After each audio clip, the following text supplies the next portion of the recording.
السلام علیکم ورحمۃ اللہ۔ سنڈے کمنٹ باکس میں آپ کا خیر مقدم ہے۔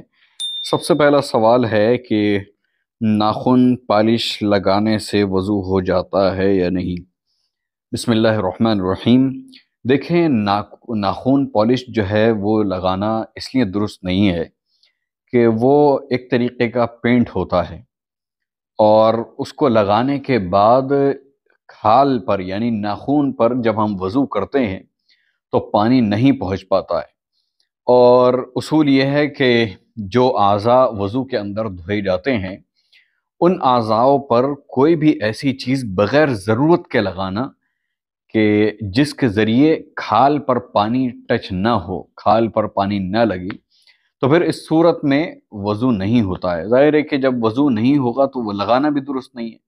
اگر کسی نے لگا دیا ہے تو شرط ہے کہ وہ پہلے اسے کھرچے گا، پھر اس کے بعد وضو کرے گا، تبھی اس کا وضو جو ہے وہ درست ہوگا۔ اگر کسی نے نیل پالش کے اوپر سے وضو کر لیا تو وضو درست نہیں ہوگا۔ دوسرا سوال ہے کہ انجیکشن سے وضو ٹوٹتا ہے یا نہیں؟ دیکھیں، باہر سے کوئی بھی غذا اندر داخل کرنے سے جسم کے اندر وضو نہیں ٹوٹتا ہے۔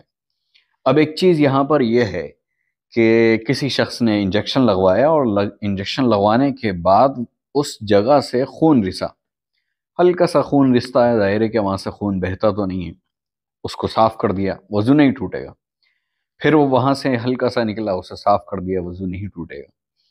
اگر وہ بار بار نکل رہا ہے، نکل کر وہ رک جاتا ہے اور آپ نے اسے صاف کر دیا تو وضو نہیں ٹوٹے گا۔ لیکن وہ جتنی بار آپ نے صاف کیا ہے خون اور نکلا ہے، اگر اس کی مقدار اتنی ہو جاتی ہے کہ اس سب کو اکٹھا کر کے کسی جگہ رکھ دیا جائے اور وہ بہہ جائے تو پھر وضو ٹوٹ جائے گا۔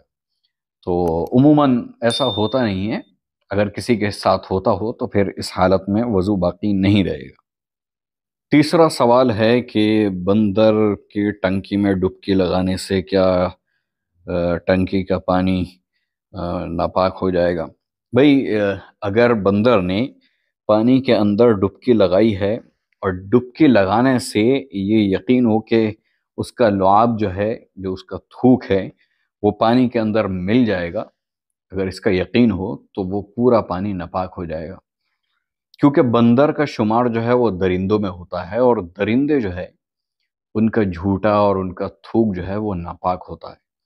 تو اگر بندر نے ڈبکی لگائی ہے اور ظاہر ہے کہ وہ اپنا منہ داخل کرتے ہیں، یا خود بھی کودیں گے تو منہ میں تو جائے گا اور منہ سے باہر پانی آئے گا، تو اس صورت میں وہ پوری ٹنکی کا پانی ناپاک ہو جائے گا۔ اسے دھو لیں، صاف کر لیں، اور پھر اس کے بعد پانی بھر کے اسے استعمال کر سکتے ہیں۔ چوتھا سوال ہے کہ اگر ٹرین کے اندر پانی میسر نہ ہو تو تیمم ٹرین کی دیواروں سے کر سکتے ہیں؟ بھئی، ٹرین کی دیواریں جو ہوتی ہیں وہ، یا بسوں کی بھی، وہ پلاسٹک کی ہوتی ہیں یا لوہے کی ہوتی ہیں، تو اس سے تیمم کرنا درست نہیں ہے۔ البتہ سفر میں، کیونکہ یہ ٹرینیں اور بسیں ہر وقت چلتی رہتی ہیں، تو اس کے اوپر گرد و غبار اور دھول وغیرہ جمع ہو ہی جاتی ہے، اور امام ابو حنیفہ رحمۃ اللہ علیہ کے یہاں یہی ہے کہ گرد و غبار سے بھی تیمم ہو جاتا ہے۔ تو اگر کسی ٹرین کی دیوار پر یا بس میں کہیں پر اگر دھول جمع ہے، گرد و غبار ہے، تو اس سے تیمم کر سکتے ہیں، اور اگر ایسا نہیں ہے تو تیمم جو ہے وہ درست نہیں ہوگا۔ آج کے ہمارے اتنے ہی سوالات تھے۔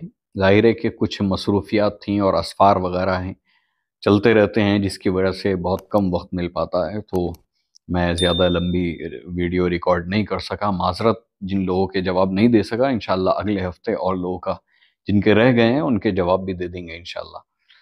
اگر آپ کے پاس بھی کوئی ایسا سوال ہے دینی یا دنیاوی جو آپ معلوم کرنا چاہتے ہیں تو ہمارے کسی بھی ویڈیو کے کمنٹ میں آپ اپنا سوال لکھ سکتے ہیں۔ ہماری یہ ایک سیریز ہے سنڈے کمنٹ باکس، جتنے بھی کمنٹ کے اندر سوالات پوچھے جاتے ہیں اس کے ہم جوابات سنڈے کے اندر ایک ویڈیو کے شکل میں دے دیا کرتے ہیں۔ تو اگر آپ کے پاس بھی کوئی سوال ہے تو آپ کمنٹ میں لکھ سکتے ہیں، انشاءاللہ اگلے سنڈے میں آپ کا جواب دے دیا جائے گا۔ اس ویڈیو کو لائک کریں اور زیادہ سے زیادہ شیئر کریں، اور اگر ابھی تک آپ نے ہمارے اس چینل کو سبسکرائب نہیں کیا ہے تو سبسکرائب کر لیں۔